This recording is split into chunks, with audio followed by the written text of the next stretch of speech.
Sean Lennon here with the Fightlete Report, and I'm talking to Jesse Nunez. He's head of Elite Amateur Fight League, the president of Elite Amateur Fight League, and we're here to talk about Steel City Showdown 3, his upcoming fight night for Elite Fight Night, Steel City Showdown 3, going to be happening in Gary, Indiana, this Saturday. Make sure to get your tickets now. Features both amateur and professional MMA, excluding some amateur MMA title fights that we're excited to see as well, and featuring stars like Tyler Scott, Brian Aikens, and other names, as well. So we're excited to talk to Jesse here again on our show on Fightlete Report. Thanks for being a big supporter of our show. Thanks for always letting us come cover your events, man. How you been? I'm doing great, man. How are you? Doing well, man. Doing well. Summer's here. Live fights are happening, and I believe you're going to have a beautiful day this Saturday as well. It looks good. It's always risky when you do an outside show. I mean, we do our best to protect the cage. We have a 40-foot by 40-foot professional stage cover, but still want good weather, and it looks like we're going to get it. Yes, and talk about bringing back Elite Fight Night Series here in 2022. This is your first event of the year. Yeah, so really excited. I mean, last year, coming out of COVID, we had these outdoor shows to be a little bit safe, when things were really at its height, and everybody loved them. Everybody loved that outdoor setting. They loved the baseball park, and we just thought, why not go back? I mean, it's a great location. It's a great venue. Everybody had a great time, and we were really able to dress it up with professional light rig, professional stage cover, made it look like the show we are. And so we decided to go back to Gary and back to the amateur baseball field there. And I mean, the thing's fully equipped. We've got skyboxes, we've got on-field tables, and now we got great matchups, which I'm really excited to talk about. Yeah, definitely. Let's get right into the matchups. And how excited are you for the main event? Bernard Thomas, Tyler Scott at 170 welterweight. And Tyler Scott has come out victorious for Elite Fight Night previously, back in August. Yeah, so I mean, this fight really formed up nice. Bernard Scott coming over from Missouri. He's got a really good name for himself. He likes to go out and fight. So he's not a guy who's going to push you up against the cage and lean on you. He wants to get out there and throw hands and fight. So him and Tyler Scott are going to be a really, really exciting fight. I'm excited to see Tyler stand up with somebody. Usually, once they figure out his game, they want to pull him to the ground, and he does fine there. But I think this kid's going to stand with him, and I think this is a fight you're not going to want to miss. Definitely. Have you ever thought about doing multiple fights, like multiple events within a weekend? Have you ever thought about that? We see Cage Aggression doing that all the time. Right. You mean like a two-night event? Yeah. Yeah. So we thought about doing it with this show. At one point, right now we have 20 fights on the card, which is a lot for one day. So we thought about splitting it up into Saturday and Sunday.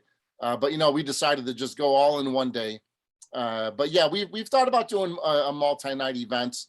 With us, we like to put on quality fights versus quantity, right? This is probably the most fights we've had on a card since our inception. So I'd rather have, even if it was down to 9, I'd rather have 9 good fights than 21 thrown together fights just to put people in a building. We're all about the content and the quality of the show. So we make sure that we do good matchmaking, that the fights are highly competitive and not one-sided. And right. And when you do it that way, it's tough to put 40 fights together in a weekend. Oh yeah, definitely. You know what? You never know, right? Maybe the opportunity will come in the future. Obviously, you got some championship titles you're looking to crown at amateur. Yeah, we got one championship title fight. Okay. It's at 125. Undefeated Celso Silva versus 3-1 JJ Johnson. That's going to be a great title fight. These guys were slated to make their debuts against each other, and it didn't happen. And now these guys have both have 4 fights in the books, and it's time for them to face each other, and they're going to do it for an amateur title. Nice. Going to be exciting as well. There was another title fight that was originally announced, but that's no longer happening between Passmore and Areola. Yeah, so Areola had an injury and fell out, but we did get Slate Passmore an opportunity to fight. He's fighting Israel Portales out of Wisconsin. That's not a title fight, but Slate will be on the card. Definitely. And then we go to 170 in the professional, and you've got Brian Aikens and Justin Lawson. This should be an interesting fight. Brian Aikens, Another change, actually. Yes. It's a better opponent. So Brian Aikens is now fighting Brant Cooper from Tennessee. Right, yes. Right. So that's going to be a really good fight. Both of those guys, again, that's another one where usually their opponent sees their strength and they want to take him down and try and wrestle him. Both these guys are stand-up fighters. So if you want to see some high-level striking, this is one of the fights you're going to want to watch. Yes, definitely. That's going to be exciting. I got to talk to Brian Aikens. He's excited for this fight. He feels he's a much better fighter than what his record shows. So he's looking to prove that. Right. And both guys are in the same boat. I think they've both fought really strong opponents. They've never said no to a fight. And, I think they're both better than their record shows. And it's Definitely. just going to be a really exciting fight. In 135-pound, we have Jonathan Appelman, Ronnie Hauser. This should be interesting because Appleman, obviously won that, the amateur 135-pound title back at Steel City Showdown too. Yeah, so Appelman, make sure you call him Appelman or he might get mad at you. Yeah. So Jonathan Appelman out of Crown Point, Indiana. He's a local guy here in Northwest Indiana. Like you said, he won the bantamweight title, amateur title last year in the summer. And now, he's moving on. He's moving on to the pro ranks. And, we've got a guy in Ronnie Hauser that everybody knows and everybody's seen the kid fight. So, this is one of those matchups that was going to happen somewhere. I'm just glad it's happening on my card, bringing in the guys from Naperville out of that UFC gym up there. Then you've got Team Cologne here in Northwest Indiana, a very strong team. And having this matchup on the card is going to be a really exciting fight. Definitely. And anything else you're excited to talk about? Yeah, so we've got a couple. The Augustine Bahina versus Steven, and I don't want to butcher Steven's last name. Starts with an M. I'll give it a go. I think it's Mahalovic. That fight, they're both 2-0. We've seen a highlight reel knockout by Bahina last summer. Took it a little too far, and took it to the ground and threw a couple extra punches. But that's not that kid's character. I've known him for years. I've known his coach Clint for years. I just think the kid was in his zone and didn't realize, where he was. And I'm not say that he was seeing red, man. And sometimes, if the rough's not pulling you off, you're not going to stop. And they're all taught to at least follow him down to the ground. I think the referee did a great job trying to get in between them. Unfortunately, he was able to hit his opponent a couple times while he was on the ground. So he's been serving a 1-year suspension because of that fight.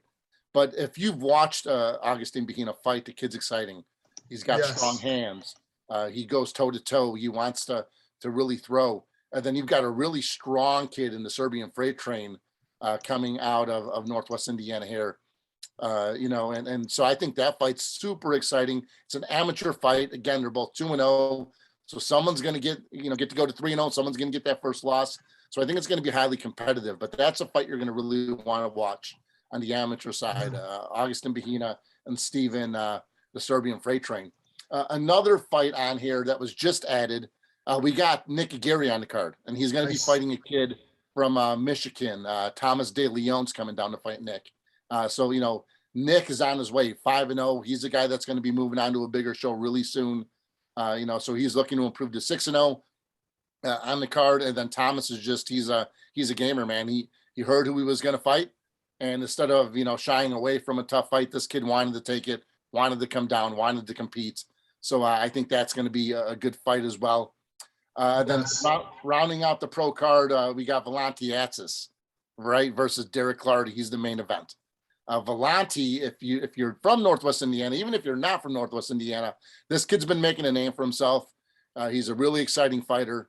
And we're bringing him back for this event, fighting a guy coming out of Missouri. So, it's his pro debut. He won the amateur title last summer. Now he's moving on to the pro ranks. So, looking to see where his career goes and how it starts this coming weekend, June 4th at Railcat Stadium. Definitely. And Team Cologne will be represented, Antonio Noel and Brett Cooper, right? No, Right. so Antonio Noel injury, and he is out. Oh, he is out. Okay. Yeah. So Noel is out. Right now, our 5 pro fights are of Latiatzis versus Derek Clardy, Bernard Thomas versus Tyler Scott, Jonathan Appelman, Ronnie Hauser, Brant Cooper, Brian Aikens, and Nick Aguirre versus Thomas De Leon. Yeah, Nick Aguirre, I'm looking forward to seeing his fight, because I've seen that guy fight live. His little brother, we all know Danny Aguirre. Now we know Nick Aguirre. Victor Aguirre is making his amateur debut on this card. So Nice. all the Aguirre brothers will be in attendance. And, we're going to get to see, we know the past with Danny. We know the present with Nick, and we're going to get to see the future with Victor. Definitely. And you got do you still have a women's fight on the card? Oh, we have several women's fights. So on the women's side, we've got Brianna Kristen looking to rebound from her loss last year against Liana Krishman out of Intercept MMA. Nahaya Porter out of Maxim. She's going to be competing against Annie Ribeiro out of Florida. So she's got, nice. She's trains over at Top Team and some other gyms. Oh, wow. And she's, I believe, in relation to Bigfoot down there out of Top Team. So she's got some lineage behind her. Wow. But, we've all seen the Nahaya Porter fight, and she's exciting as well. So I think that matchup on the amateur side is going to be really exciting. And then we've got 2 young women, Mackenzie Stiller and Stephanie Canfield. Canfield 3-2, Stiller 1-0. So we're going to see what direction their careers had on the amateur side as well. So 3 female fights. Yeah, it's funny because during the pandemic you lose track of fighters like that were really hot, and then you don't hear about them again. So it was a few women fighters in particular that I was following. And it just seems like, now we don't hear anything from them, Right. And, and the women are exciting, man. You go to a lot of fights, and I would say, 50% of the time they're fight of the night. These girls really, they're trained well. They're from good gyms, and they let it all go. So I'm excited to see the 3 women's fight, on the card. And we've got 20 fights total. So, I mean, you could show up at 3:00 when the gates open and get a couple hours in, or you can show up at 5:00 or 6:00. There's still a lot of fights happening. So, we're really excited to fill this park again. The tables are sold out. There's a couple skyboxes left. If you got people out there that like to be fancy and have the VIP treatment, and then, general admission, the place is big. So, there'll be tickets on sale at the door. Awesome. So come on out and support these young fighters and watch some great MMA. Yeah, for sure. And is there any talks about what you want to do with the Elite Amateur Fight League? Yeah, so Elite Amateur Fight League is in a bit of hiatus, right? So we all know what happened with COVID. The elite amateurs basically all went pro because they missed 2 years of their career, or they had 1 or 2 fights and then turned pro. So, really what we look for out of the Elite Amateur Fight League is to have, your 5-0, 6-0 pro who have no one left to fight because they've beat everybody locally. They're having tough times getting fights, and they're not ready for the pro ranks yet. And then we match them with their like competitor from a different state. Right now, we don't have those guys, right? These are all new guys making their way through the amateur ranks.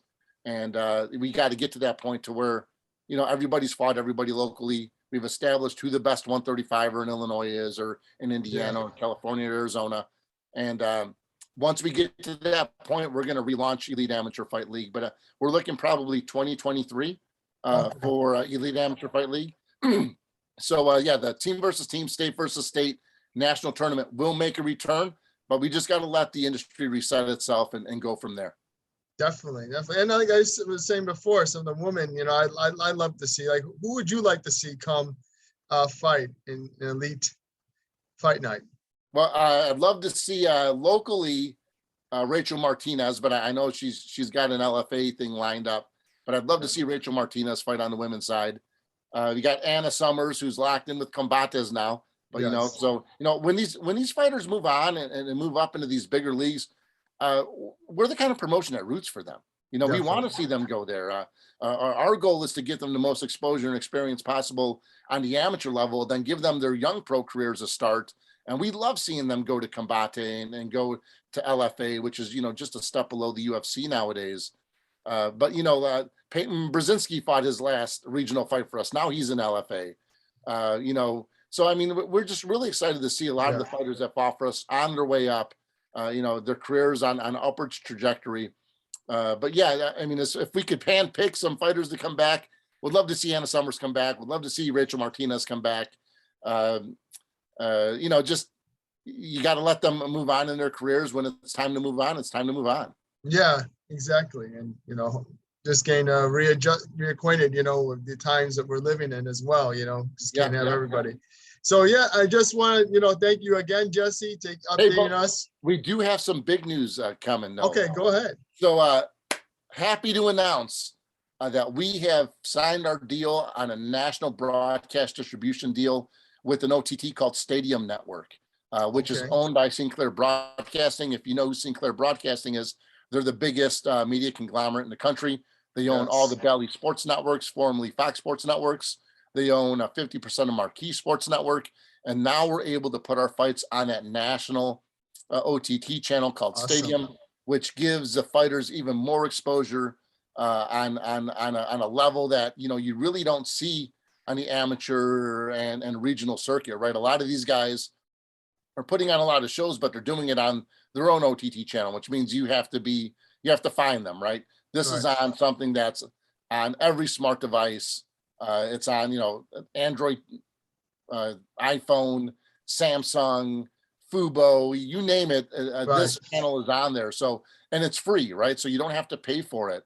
So, after we do our pay-per-views, after we do the live event, we do a TV edit, we supply it to Stadium and Marquee, and now they're able to give these fighters great exposure across the country, and we're really excited to do that because that's really our main mission. Our mission is to build fighters' fan bases, help them build their following, so that they have a legitimate chance at being a professional that has some value behind their name. Definitely. Well, congratulations on that. That's such a huge move for you guys. Thanks, man. It's a long time coming, and you just got to keep working. That's all there is to it. And did you want to also plug the event you have going on later in June? Well, so we've got June 4th, Railcat Stadium. Get out, get your tickets. There'll be tickets at the door. There's tickets online through eTix.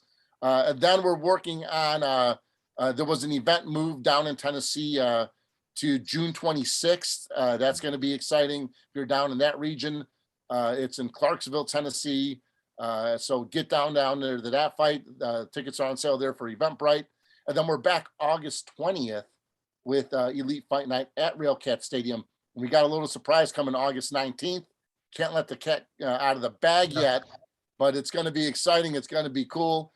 And so there'll be a dual ticket option for that one. Hey, to your point, there's going to be a dual ticket option to the August 19th event. That's not MMA, hint. And then the MMA event on August 20th. So you can come see both events and have a great time at the ballpark, which everybody loves to do. Yeah, definitely. I'll have to have you back on to discuss that as well as the upcoming MMA stuff. Listen, it's great what you got going on, man. I'm very proud of you and appreciate you again being on Fightlete Report. If you want to plug anything, go ahead. No, man, you've been there since the start. So, Elite Amateur Fight League 1, 2000, I don't know, 14, 15? I don't know when it was, but you were there. So we're always happy to come on your show, support you, and looking forward to working with you more in the future. Yeah, definitely. And tell everybody again, what website they go to. Yeah, Elite Amateur. Right now, we're still at EliteAmateurFightLeague.com. There will be an Elite Amateur Fight Night page, which is our Pro-Am brand. Elite Amateur Fight League is not going anywhere. We'll be back in 2023, so we're going to keep that rolling as well. But yeah, if you want to support local up-and-coming fighters, come check out the show. Definitely, and everybody check out my interview with Tyler Sugar-Free Scott and Flying Brian Aikens as well, talking about Elite Fight Night, Steel City Showdown 3, talking about their fights more in depth. You can watch it on the Fightlete Report YouTube channel, and more to come. We'll have post-fight coverage as well from Steel City Showdown 3. We're excited to be out there, Jesse. Thanks, buddy. Anytime. Take care, brother. Thank you.